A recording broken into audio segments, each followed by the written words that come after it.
Jeff Daniels, Nick Cave, Gordon Ramsay, Ed Sheeran, Ben Stiller, Tom Cruise, Kit Harington, Dennis Quaid, Quentin Tarantino, Eli Roth, Mads Mikkelsen, Jude Law, Vinnie Jones, Tobey Maguire, Ian Anderson, Elvis Costello, Viggo Mortensen, the Dalai Lama, Kate Couric, Yoko Ono, Sean Lennon, His Majesty King Constantine II, Lewis Black, Simcha Jacovici, Richard Quest, Chris Van Rohr, Steve Spangler, David James and Herman Redas, Alan Robert, the climber, that's cool, Rory Rosegarten, Helga Thomason, and Goran Peterson. Hi and hello, watch fans, and welcome to another edition of The Real Time Show with me, your friendly neighborhood watchmaker, Rob Nuds, and our friendly neighborhood jeweler, Alon Ben Joseph. Today, we are diving back into the mailbag with one of our classic Q&A sessions, and we have a lot of questions to choose from. I've got one that's floating around the top of the mailbag that I think needs to be addressed sooner rather than later. So before I even let my Dutch companion take the mic, I'm going to ask him a question. So I hope you're wide awake, Alan. I hope you've had your coffee in the morning, because this one is directed directly to you. This comes in from Ryan, and Ryan says, question for Alon. I really enjoyed the episode with Scarlett and Rob the other day, but I'm curious to hear Alon's take on 2024 and what he'd like to see in 2025. And beyond that, does he have any exciting personal plans for the year ahead? Morning, Alon. Morning, buddy. I did have a coffee. I definitely need another coffee. The kids did not want to sleep as much as I wanted them to sleep, but sitting here with you gives me a lot of energy. I love these sessions. I love the recordings. I love the real-time show. I have a coffee in front of me, and thank you, Ryan, for your question. Before I answer this question, compliments, Rob. I loved the episode with Scarlett. For those that might have missed this, actually epic chapter in our 2 years plus history, we have a fourth host on the Real Time Show. Girl power, Scarlett Baker. I think she's the youngest, so that is going to give us even more energy. You guys sat on a mic, unscripted, jammed, amazing chemistry. So I literally enjoyed it as a consumer, so a listener of the show. I did not know what you guys were going to talk about. I loved the way how she kept you on your feet. And I loved the game that she did, that snappy game that she said just one keyword and you had to reply. You remember that cut? She was saying cut. I love that. I was very impressed with the control she took of the episode. I felt like I was the guest, which was lovely. It bodes well for the future. Let's say that. Yeah, so that was amazing. And I have a feeling she did not listen to the GPHG episodes that we did for 24 because you raved about the Hermes cut. So that was actually lovely that you guys have similar tastes at certain points. So to answer Ryan's question, my take on 24 is, honestly, it has been such a roller coaster, both for me personally, for my businesses, the watch world, the world itself. And I still feel that I literally didn't take a break at the end of 24, and I kept on rolling on this roller coaster. So I didn't sit back and had time to reflect. We did not either on the real-time show because you kept going, I kept going. We kept the pace up and high. We have amazing things coming for 25. So just to reflect back for me, myself, on the watch aspect of 24, I am very honored and blessed because it was a record year for me.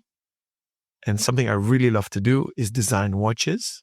Not only did we do one TRTS collab, and that was the second with Circula, with our dear friend Cornelius Huber, which I'm very proud of. After our Sherpa, we obviously worked behind the scenes for new designs for 2025.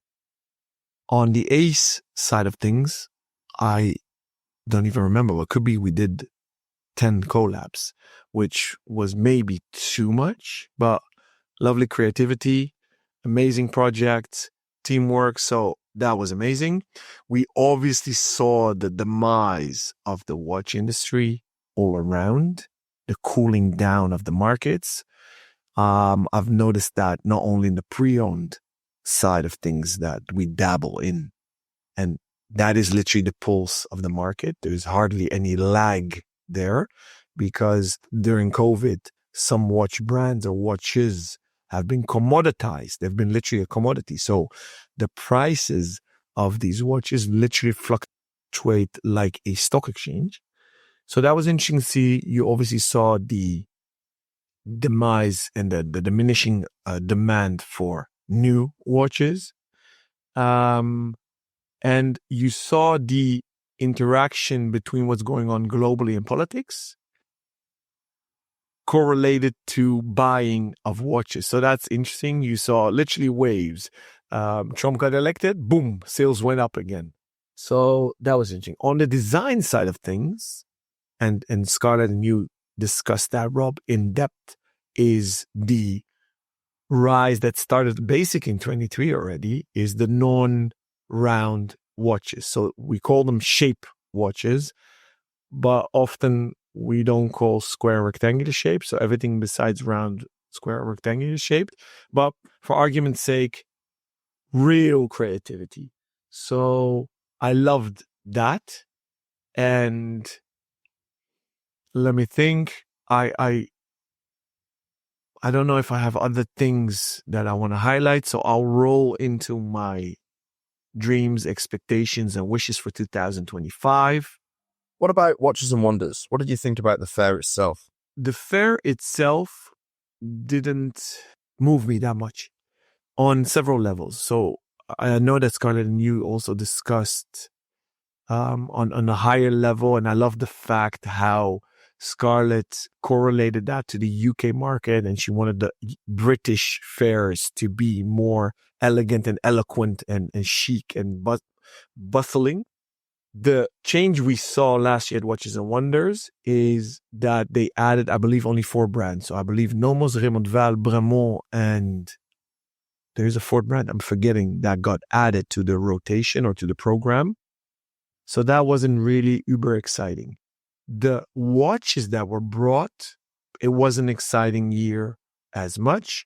For me, the highlight was the IWC Perpetual, the Eternal Perpetual calendar, which has won also the GPHG award, so the overall award. And I got excited about the 31 Nomos colors. So those were my highlights product-wise at Watches and Wonders. Now, I'm still maybe mourning that Baselworld has died. So maybe I'm still processing that. And I feel that they want to kind of revive that at the PAL Expo in Geneva during Watches and Wonders.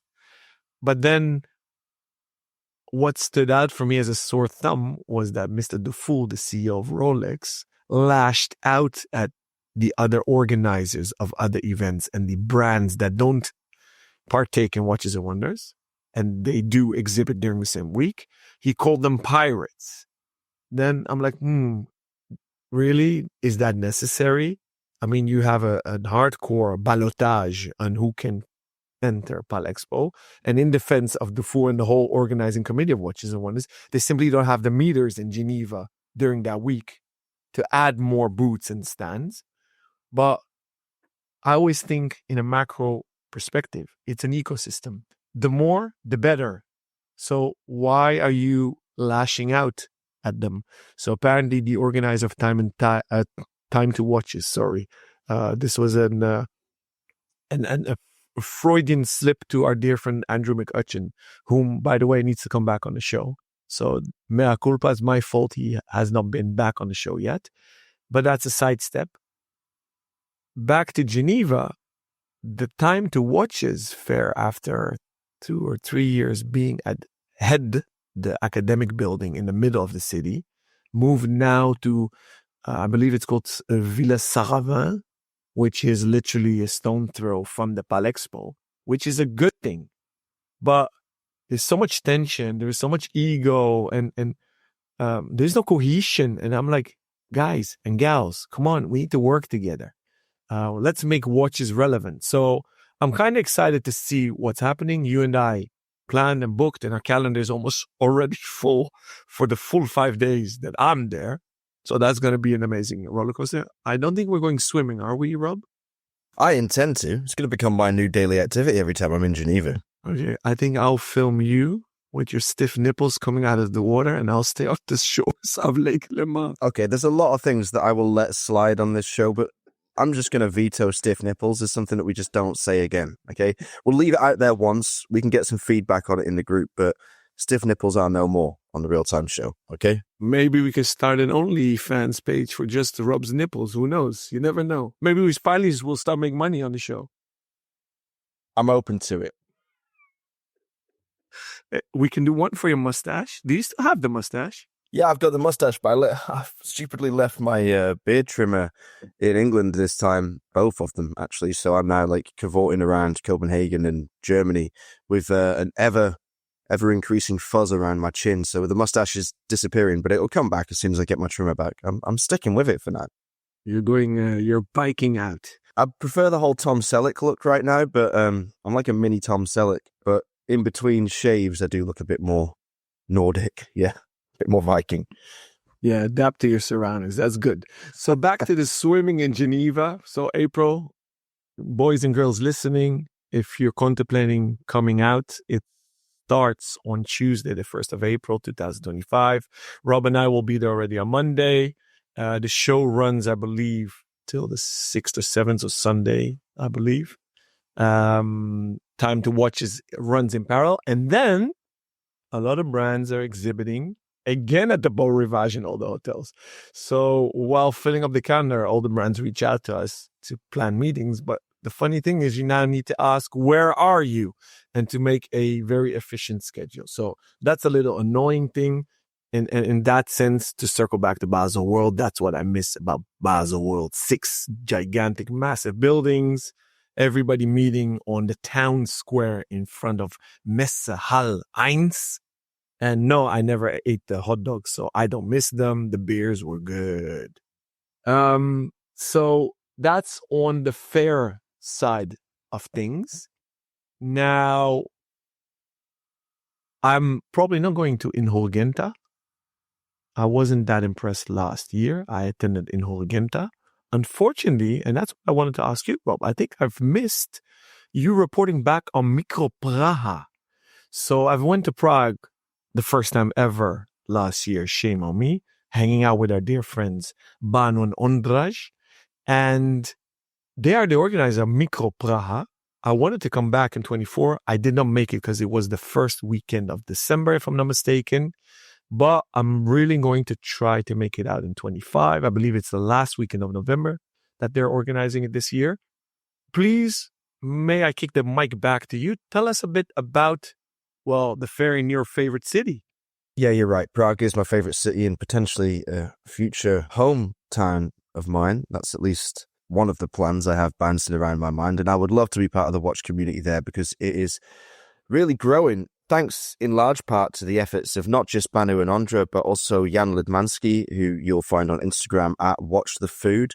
He's a very prominent Czech publisher, and most of the activities he partakes in regarding watches are really for his own amusement, for his hobby, but really to support and give life to the growing Czech Hodinký scene. Because if anyone doesn't know, Hodinký is Czech for watch, which is amusing when you're walking around the town and you see Hodinký, but with a Y, not the E's, plastered over every jeweler and boutique you stroll past. So yeah, we've got these big players now in the Czech scene, and Prague, although not a massive city, has got a very active and engaged community that makes Micro Praha and in fact SCW, the Salon Exceptional Watches, the rather higher end fair in Prague, shall we say, which was hosted the week before Micro Praha this year.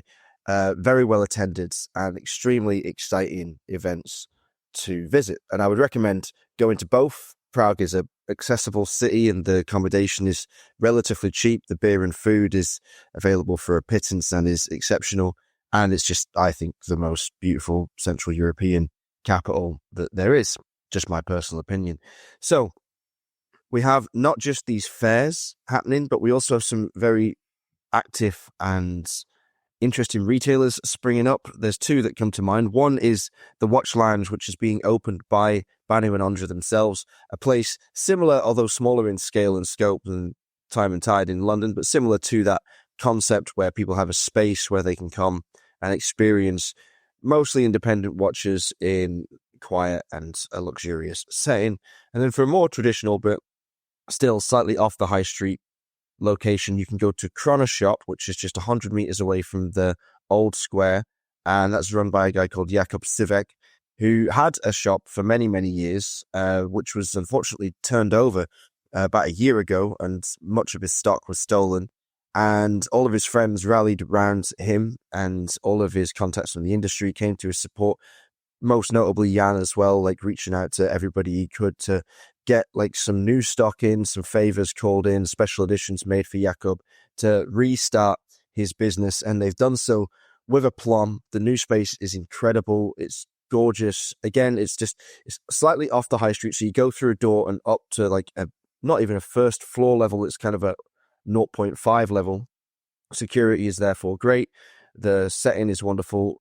The brands that have supported Jakub's new venture are diverse and interesting, and you'll also find more than your average number of special editions there because of exactly what Jan asked us all to do.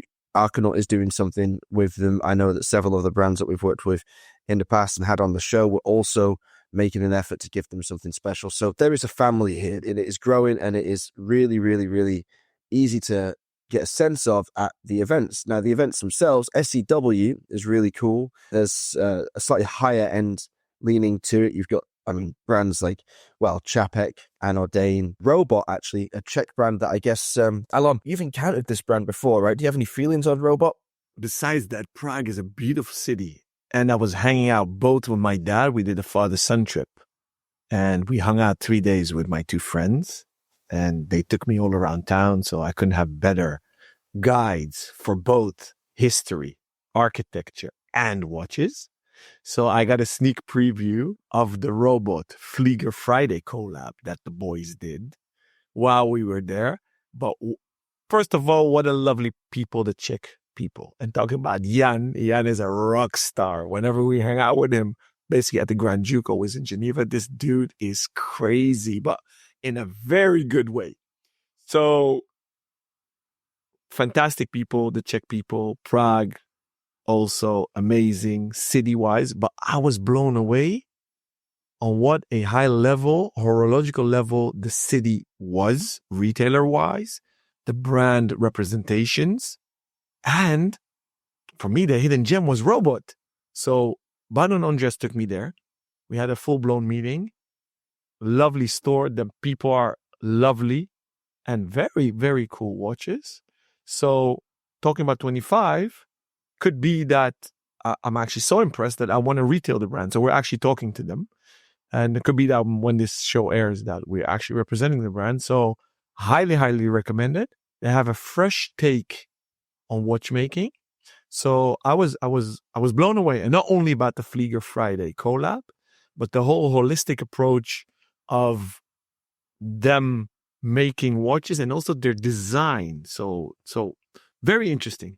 So let's just take it back to Micro Praha itself, because that is, to be honest, although a newer fair, probably the one that I would say was worth visiting more than the other. And that's because there's a huge amount of very interesting up and coming independent brands, smaller, more affordable, but really exciting, interesting work being done. This year we changed location. So last year it was in a hotel, maybe 10 minutes away from Prague Florence, which is the bus station in the center of town. This time we were literally at the train station. So the train station is a rather old and grand building, as many of the buildings in Prague are.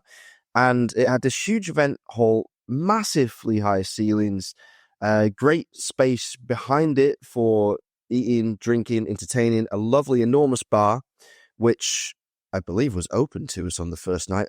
I say I believe because we did actually run out of beer because we drank all of their beer. So at that point we had to leave. But it was theoretically open bar all night. And it was a great show. Everybody was smiling. Everybody was having a wonderful time. There was maybe over the 2 days around 3,000 visitors, but we should probably confirm that exactly with Banu and Andre. It's an incredible event for brands really to get their watches in front of a lot of people per dollar spent. So just full disclosure, the tables at Micro Praha are less than 1,000 euros for the weekend. And that includes tickets for beer and snacks and whatnot, and you're allowed to invite VIP guests and everything. For that kind of exposure, it's incredible value. And they've gone up a little bit from the first couple of years. I think they were 800 the first year, 900 last year, and just under 1,000 for 2025. And I've already signed up again because I think that it is exceptional. In fact, Alon, I mentioned to you the other day that not only would Arkonaut like to go for a stall, but perhaps we should have a real-time show stand there as well. I mentioned it to Banu, and he's all for us being present. So if people want to meet us and get involved with recordings, then keep your eyes on the Micro Praha brand list, because we might find ourselves presenting there in person. What do you think about that? I would think that's a blast. So, the TRTS fam, the TRTS community, please start voting in our WhatsApp community. If you're listening and you're not part of the community, please join. Don't be scared. We are not snobby there. We're not snooty. We're not arrogant. It's a really laid back community, having a lot of fun.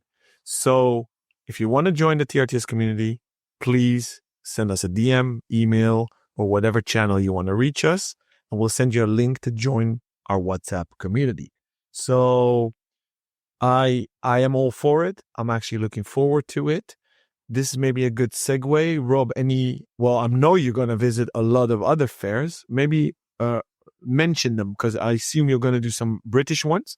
Yeah, I will be doing some British fairs. But just before we go on to that rundown, the first thing I would like our listeners to vote on is what kind of merchandise they'd like us to have at the show. Because we're thinking t-shirts, we're thinking hoodies, we're thinking caps, but is there anything else that people would like us to bring?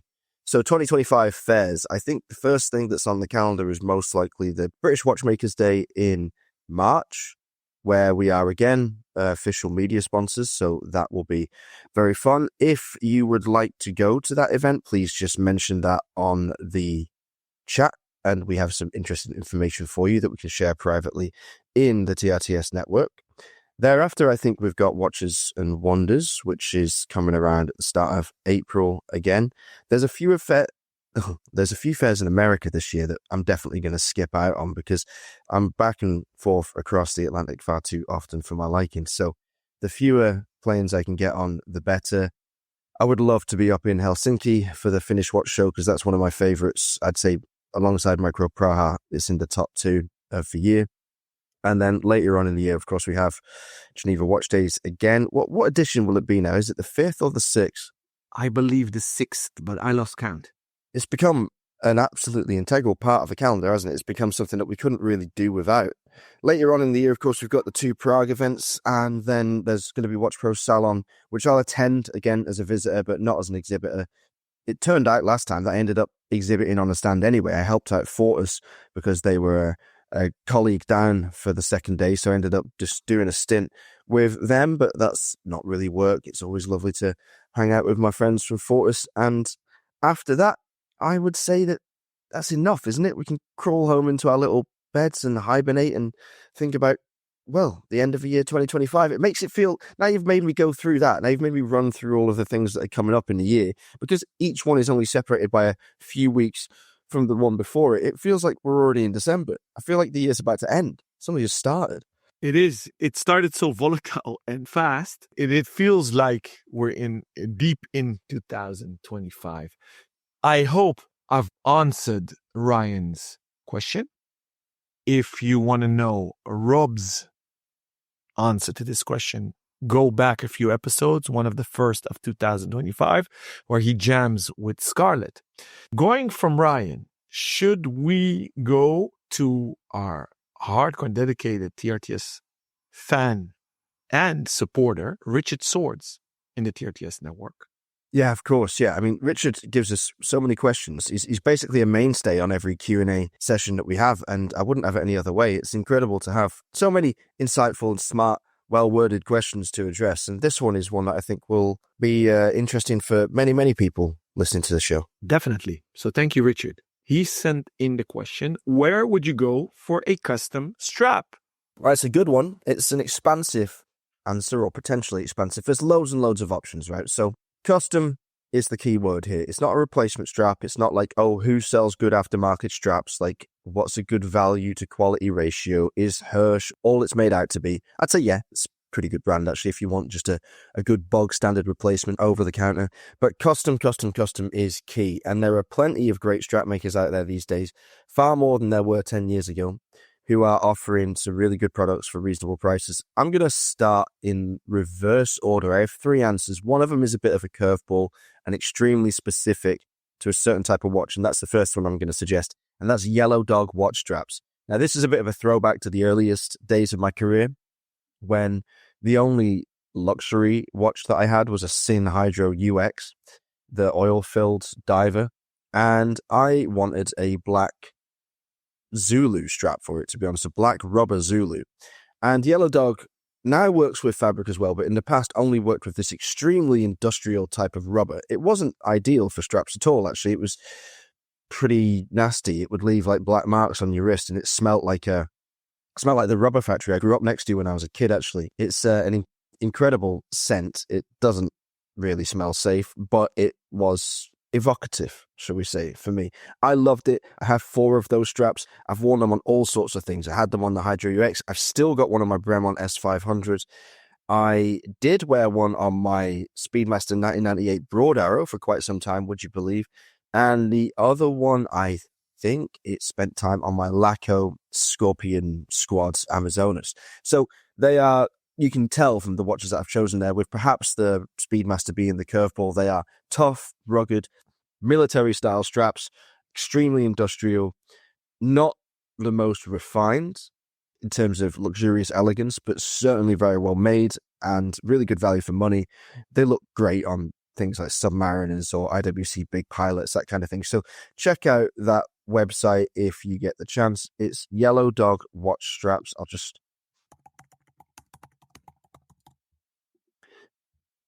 It is yellowdogwatchstraps.com, based in the UK. So if you're a UK listener, then no worries about shipping. If you're not, then yeah, just check that out before you do order from Alex, is the name of the guy behind it. Second choice, zipping across Europe to, I think, Romania, is a brand called Gentil Handmade. That's Genteel Handmade. And the website is GENTEEL-handmade.com. Now, the quality of leather here is a cut above. The finishing is extremely good. You can get straps made to fit several different types of buckles. I have found the fit and finish of everything I've ever ordered from Gentil Handmade to be exceptional. And I really mean exceptional. It stands out. Like, it's miles better than the standard leather straps that you would find on, in my opinion, like a Omega Aquaterra. Certainly like in that kind of ballpark. And the straps are, yeah, more pricey than something like the Yellow Dog options. They're maybe 150, 200, depending on the level of customization. But you can change the stitching color, you can change the edge finishing, you can have special numbers, dates, initials stamped onto the back. I got my sister-in-law a beige leather strap with a gold stamp of her wedding day dates for her leather anniversary. That's right. So she wears that on the Nommos Club Campus that I got her for her wedding. I got both her and my brother a Club Campus when they got married. So, you know, you can get creative with it. You can mark special occasions with these straps, and just the number of leathers and the incredible colors that they have here is just brilliant. I could not recommend these guys enough. Probably my number one choice personally. The third suggestion is one that many of you will know for its association with Studio Underdog, and that's the Strap Tailor. I have one strap from the Strap Tailor, but I didn't order it myself. It was a present. One of our listeners bought for me, of course, the esteemed Waki. He bought me a grey suede with orange stitching, custom made, and it had to be custom for my Czapek Antarctique, because Waki was one of the people that bought the model I worked on with Xavier and Co. back in 2021, I think it was. So he owns the Czapek Antarctique Viridian Green Fratello limited edition, and he made for me and himself, and for one of our mutual friends who also bought the watch, a grey suede orange stitch strap for the strap tailor. And the reason why that was impressive is because the lugs on the Antarctique are anything but standard. So the strap notches in so it fits in a lug and then flares out so that its edges follow the edges of the case. It's a really nicely done thing. Comes with a little buckle with the cool strap tailor logo engraved into it. And I can't really recommend these guys enough in terms of what they're able to do, the levels they'll go to create a good finish and to provide a satisfying product. And knowing how good quality these straps are and what they cost on the aftermarket, on and what they cost to actually buy, getting one on a Studio Underdog is an absolute steal. So yeah, those are my 3 recommendations. I will kick the mic over to you and shut the heck up. Well, please don't, because I'm actually learning a lot again on the Real Time Show. Another reason why I love this show so much. And I wouldn't dare to say a fetish for leather, because all of you will start thinking wrong stuff and you'll link it to Rob's nipples in Lake Leman.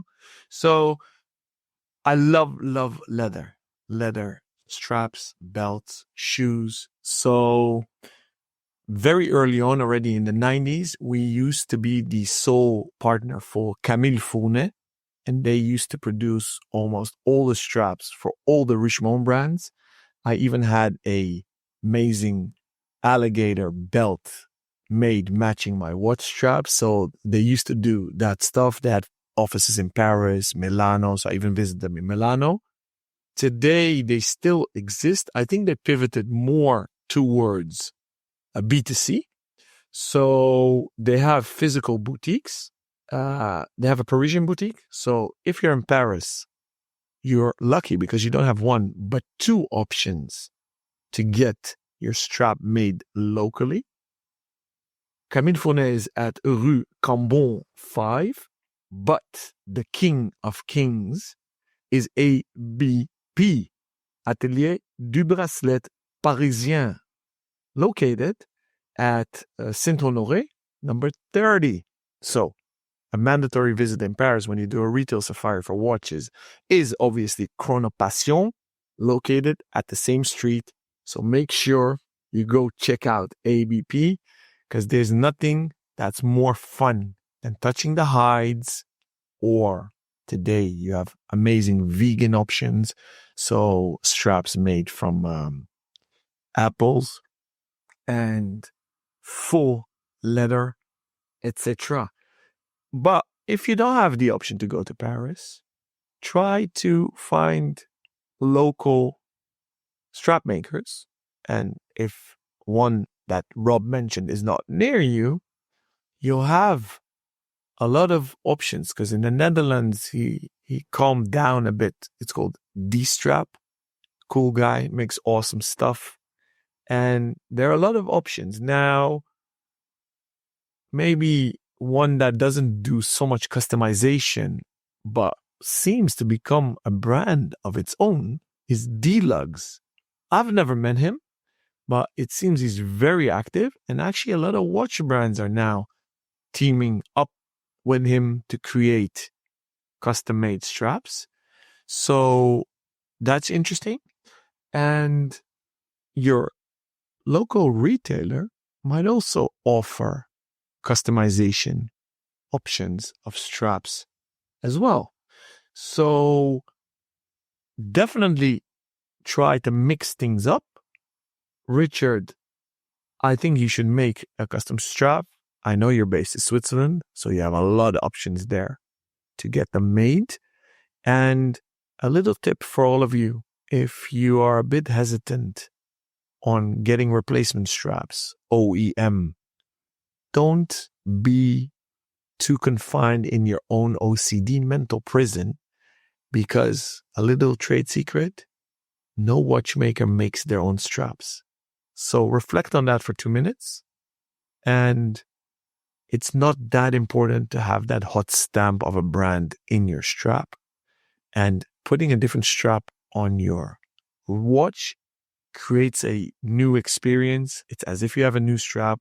We often say, hey, new shoes for your watch or new alloys for your car.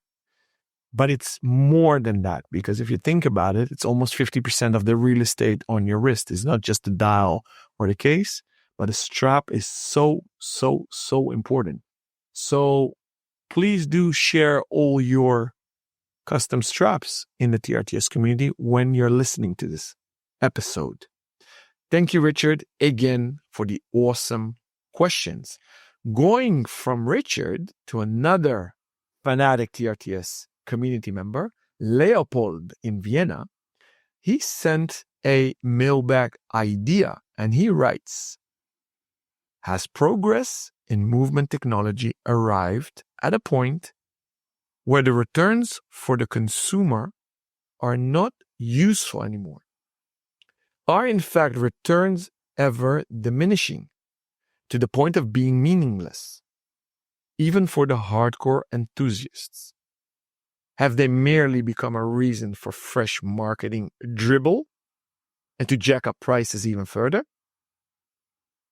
He gives an example. The 3000 series movement by Rolex are a reference point for me. I do not mean to pick on Rolex. There may be better examples, he puts in brackets. On paper, the 3200 caliber family of by Rolex may be an improvement over the 3100 generation. In reality, isn't the 3100 robust and accurate enough? I'd like a lively discussion on that from our hosts. Again, this is not about Rolex. It's about the notion of progress for progress's sake. Sustainability, corporate responsibility, truth in advertising, and so forth. Boom. Rob, the honor is yours. Good luck, mate. With every syllable of that question, I felt the spring within myself being wound tighter and tighter and tighter, and I just could not wait to get going. Fundamentally, though there's a lot to say, and I'm sure we will say a lot on the topic, the answer is simple. I think yes is the answer. There are ever diminishing returns. It is not as valuable to the consumer to have these extremely minimal, incremental timekeeping improvements in a mechanical watch, which is, regardless of how good it is in lab conditions, always subject to the forces and impacts, literal and figurative, of the daily wear. There's nothing you can do to guarantee a movement in the wild running as it should in lab conditions. There's nothing you can do about it. I mean, you can obviously take as many precautions as you can. You can use materials like silicon for a hairspring that's going to reduce the effective temperature changes on the watch. It's going to make the spring completely rust-free. But also, when you trade that off, you end up with the possibility of it shattering, which you never would have had with Niverox or even steel. So there's all these trade-offs. Most of them are made so that there is something to put on the top line of a press release. That sounds very cynical, but it is also probably very true, or certainly very true. We know that much, at least. Yes, we want progress, but not necessarily for progress's sake. And there's too much of that in watchmaking, too much of that from the major brands who focus on the watchmaking side of things, the refinement of very basic watchmaking, as if that is the be-all and end-all. Now, when you've got incredible mechanisms being created by minds such as Stephen McDonald's working with MB&F on the perpetual calendar and reimagining the entire setting mechanism so that it became far more user-friendly, that's newsworthy developments. That's the Formula One of watchmaking that can trickle down into the lower ends and inform the rest of us of how to do the basic things better. Someone making a slight tweak to I don't know, the profile of a bridge and then claiming that it improves the stability of the movement and therefore improves the timekeeping is just selling snow to a snowman. You know, it's just not necessary. It's just a joke, and don't get sucked in by it. I'd much rather see innovation in areas of aesthetics. I'd much rather see the design come to the fore. Our movements now, they are good enough. Even basic calibers from Seiko or Miyota or Citizen, they're good enough. You know, they are good enough. They keep time as much as we need them to, given the fact we're surrounded by digital timekeepers and quartz-powered timekeepers and atomic-powered timekeepers in our daily lives relentlessly. The watch, as Biver mentioned all those years ago, it's an object of desire. It's an object of expression. Yes, it should be able to keep the time and it should be able to keep it handily, but it doesn't necessarily have to keep it down to the split second. Nobody's expecting a mechanical watch to be accurate to a jiffy. You know, they reckon that it's good enough if it's maybe gaining, 10, 15, 20 seconds a day. It's fine. I mean, you have to set it once a week. Okay, fine. But if you're into watches, you probably collect watches. You probably have more than one. You probably don't wear the same watch day in, day out. I certainly don't.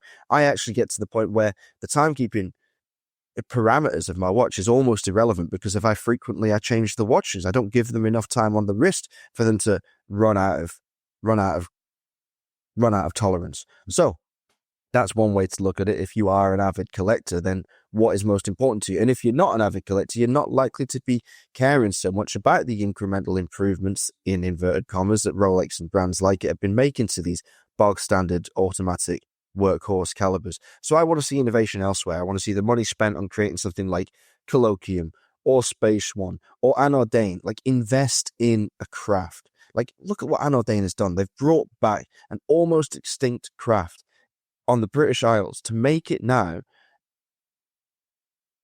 not just the central tenet of a brand and not just the career of these young enamelers, but something for which Scotland, in the grand scheme of things, which is a small grand scheme, but in the scheme of watchmaking, is now known. Is known for it, because Anordain rebirthed that talent through investment, through patience, and through a vision, which they stuck to. That is valuable. That is far more important to the craft and soul of watchmaking than 1 or 2 ticks a day. What do you think, Alan? Beautiful. Poetry, truth, philosophy. You're there. You have more coffee than I, and good on you. Now, I don't have much to add, but I feel you, Leopold. I understand where you're coming from. I agree. I agree with Rob. That being said, it doesn't mean that all R&D budgets should be killed, stopped, or frozen. But it should indeed not be done as a marketing spiel, and definitely not be done, as Rob said, selling snow to Eskimos, or you use another phrase, but I believe that there's this game going on in the watch industry for the sake of it, because they're fairs or they feel they need to bring something new. They just make up mumbo jumbo, marketing mumbo jumbo, or they're under such pressure. You know what? It's okay. If you don't have anything, just skip 6 months, skip a year. And if you go to trade fairs used to be for the trade. Today, they're becoming more and more B2C events. Fine. So even if it's a consumer event and not even a B2B event, because at the B2B events, people come to buy. And it's okay when you say, hey guys, we want to take it easy. We want to consolidate. We don't want to put pressure on you. We don't want to fill up your stocks that are already bursting at the seams, like our mailbag here at TRTS. So we're just doing a consolidation year. So same goes for R&D and technology. We saw a big trend and jump in first silicon, a lot of silicon being implemented in watches. That often led to less maintenance, but also sometimes more power reserve. That seems now the biggest trend. A lot of brands feel that pressure and they're cutting corners. So they're trying to amp up this power reserve, but that either causes quality control issues, it causes that they're not as reliable as they hoped, They don't give themselves enough time to test the product. And it's simply not good enough. So then don't do it. So those are maybe my 2 cents to add a little bit to actually Rob's great analysis. A question we received from Jonathan Weiss. He sent a direct message on Instagram. Recently, I've discovered Scandinavian watchmaking. We all know Scandinavian design and furniture and jewelry. What are your opinions about the watches, especially, and what are your favorite brands, watchmakers in that region? So I'm very eager to answer this first, if I may, Rob, because you're not objective. You are now in Scandinavia while we record this. I'm basically Scandinavian. Yep. Well, the way you look, you are indeed a Viking. But you are, of course, affiliated to not 1, but 2 or 3 Scandinavian brands. So I'm going to go first. I love design. That was instilled in me by my parents. Not only, of course, in jewelry and furniture and watches, because that's what we surround ourselves almost 24/7 with. My dad always loved modern design. Although he comes from the Middle East, he always loved Dutch design and Danish design. So as a kid, he early on took us to Rivoli and obviously Copenhagen. And he loved Jacob Jensen. And Laponia he respected as a philosophy and what they did. Very nature-inspired jewelry. But Jacob Jensen was very sleek and modern. So that also instilled my love for those shapes and forms. Now, watches, you also had Jacob Jensen watches. And that was it. And then we had a great renaissance in, I guess, the 80s, 85. And one that stands out for me that I love, and actually I still don't own one, is Salpa Neva. And by the way, I'm still waiting for my Argonaut watch. I'm Rob. But that's very modern. So going back, you obviously have Sven Andersen. You have Jurgensen, which is very cool. Going back to Salpa Neva, he obviously has a slightly more affordable brand called SUF. It's very cool, very minimalistic, tool-esque, to the point, but high quality. And another one that I recently discovered is Micro Mil-Spec.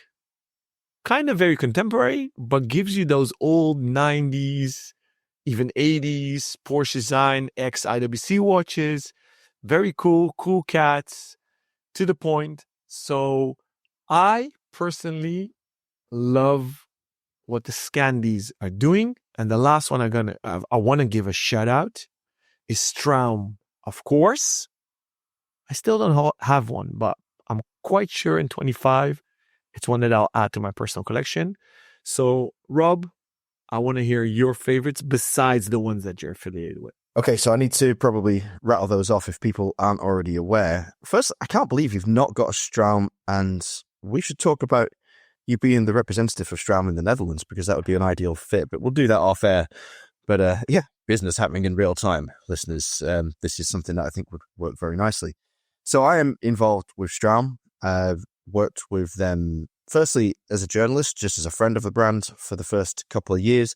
Now I do a little bit of product development with the team, and we have some exciting stuff coming up later this year. Obviously, my biggest involvement when it comes to Scandinavia is Argonaut, of which I'm a co-owner. It's where I am right now, in the Argonaut HQ in Copenhagen. And for Argonaut, I do all the, brand development and watchmaking now.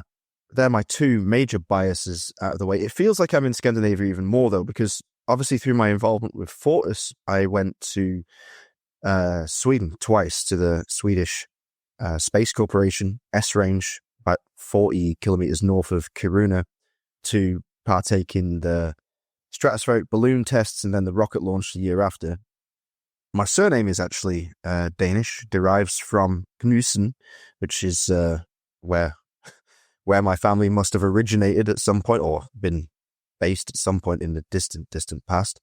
My temperament is also surprisingly Danish. I don't know if you ever heard of berserkers, but they were the crazy little buggers that they would wind up and send off into battle to obliterate enemy forces, who were known for being surprisingly calm when not in a fighting situation, but then when threatened, they become honey badger-esque, which of course is one of my nicknames from the Swatch group.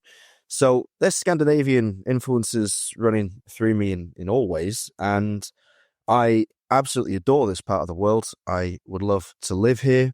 Probably will do, almost effectively do at the moment with the amount of time I'm spending in Copenhagen. So what else? I suppose I should also say I've been involved with Micro Milspec, not in an official capacity, but very close friends with the team since the early days, and watched with great pride as Dave Sargent of Fratello worked with them on the delivery of the Milgraph, which is, to be fair, probably the best chronograph you can buy in terms of bang to buck ratio on the market right now, although I believe this year's complement is sold out. But keep your eyes peeled on the Micro Milspec website, because there'll be some collaborations and interesting pieces coming out in that collection and others in the near future. So going back to the question, leaving my biases aside for now, because if you're interested in checking out Arcanaut and Straum and Micro Milspec, then go ahead and do that. I wholeheartedly encourage it. I don't think you'll be disappointed. But there's even more going on. So yeah, of course, Sapanieva and Voutilainen are, right up there with legends. Certainly the pair of them, I think, will have their names mentioned in years to come. So we have these masters in Finland. You won't be disappointed with any of their stuff. The SUF line from Sapanieva has the occasional banger, but for me, it's the stuff under his own name that is really worth pursuing. I love his case shape. I think it's so important to have an identifiable case silhouette. I've said this my entire career. It's not exactly a hot take. I think everybody would agree that if you've got a watch that can be identified from 20 paces, then you're doing something right. That becomes your brand ambassador. That is what everybody should be searching for. You don't want something generic. You don't want a silhouette that's just going to fade into the background. You don't want to look across the room and wonder if it's a sub and then wander closer and find out that it's a Steinhardt, etc., etc. You're not going to mistake a Sapanieva for anything. It's absolutely great work.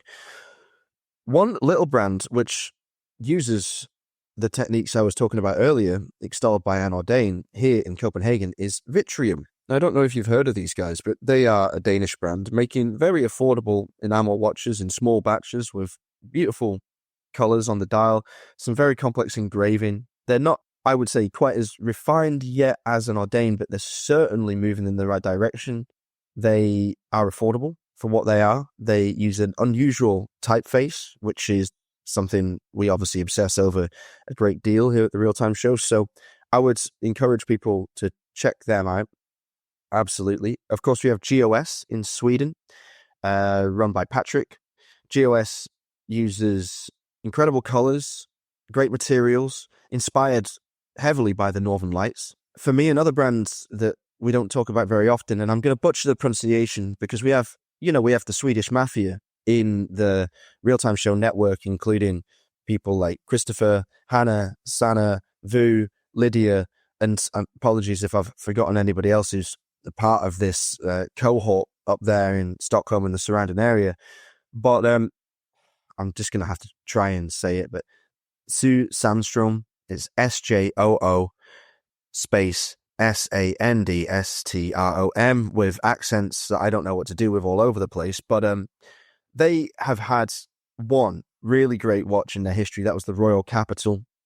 I believe it's sold out now, but there's always the potential for them to come back with something really cool. And I would keep an eye on those guys as well. Yeah, I mean, stuff is happening in this region of the world. It's not quite as evolved a market yet as the British scene. Scarlett and I touched upon the diversity within the British watchmaking alliance, which has almost enabled them to band together and operate as a single unit without treading on each other's toes. I think that the scope for the Scandinavians to do the same is growing. I think that in a year or two, there will be so much more press about these brands that it will reach a point of critical mass where we will start to see modern Scandinavian watchmaking as extolling the very best things of Scandinavian culture. And we all know that the Scandinavians and the Nordics, of course, because Finland technically is a Nordic country rather than Scandinavian, it is design.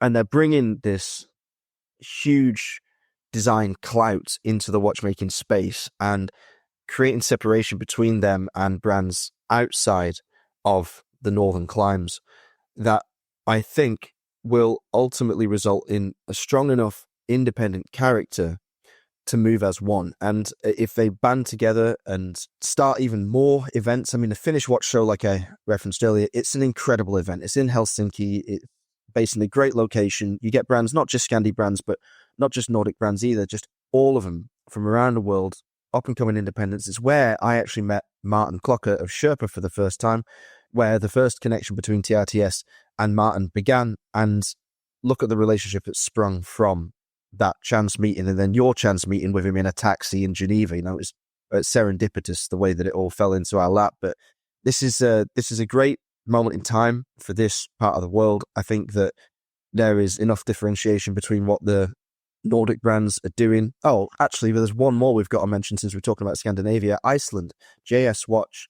I don't know if you know these guys, but they've got a client list like you wouldn't believe. If you go on their website and go on like their customers list, you'd be dumbfounded at the amount of people who have bought into this brand. I mean, you've got people like, okay, here's some of them, right? Jeff Daniels, Nick Cave, Gordon Ramsay, Ed Sheeran, Ben Stiller, Tom Cruise, Kit Harington, Dennis Quaid, Quentin Tarantino, Eli Roth, Mads Mikkelsen, Jude Law, Vinnie Jones, Tobey Maguire, Ian Anderson, Elvis Costello, Viggo Mortensen, the Dalai Lama, Kate Couric, Yoko Ono, Sean Lennon, His Majesty King Constantine II, Lewis Black, Cynthia Jacobici, Richard Quest, Chris Van Roar, Steve Spangler, David James and Herman Heidas, Alan Robert, the climber, that's cool, Rory Rosegarten, Helga Thomason, and Goran Peterson. Okay, I read them all because it's just an incredible list of global and more regional stars that have bought into the JS watch. Now, there's one watch from JS that I really love, and that's the Sif Nart 1948 in black, which has green loom and a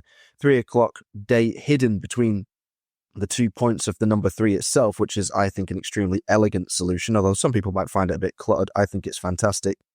But what I love most about JS is their advertising campaigns. They're a little old school, shall we say. It's a funny little shtick that they have. They have the old patriarch of the family surrounded by his sons, who are all in the company. And the general premise is the watchmaker, the patriarch, will be looking at a watch with his loupe, while the other 3 boys are staring at a woman in a bikini or something along the lines of this. Like I say, maybe a bit anachronistic, but also a lot of fun because they just clearly don't take themselves too seriously. They know their audience. They know that the people they're selling to find that kind of thing amusing. And it's all, I think, quite light-hearted fun, really, that we probably shouldn't get too het up about.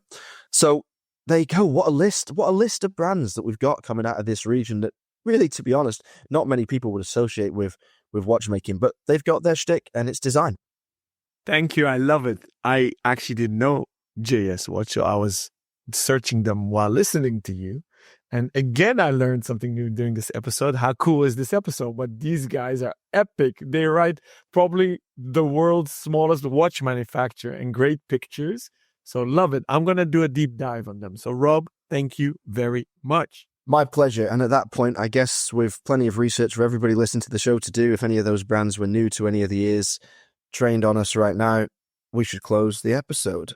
If you have any questions for us to replenish the mailbag, then please do get in touch. You can do so via Instagram. You can find Scarlett there at Scarl in the Shire. That's SCARLINTHESHIRE. Alon is there, ALONBENJOSEPH. You can find David at DAVAUCHER and me at ROBNUDDS. You can contact Alon, David, or me via our email addresses. Just add our first names to @therealtime.show or via the contact form on the website www.therealtime.show. We'll be back soon with more interviews with watchmaking's finest and some top quality watch content driven by you, the community. Until then, stay safe and keep on ticking.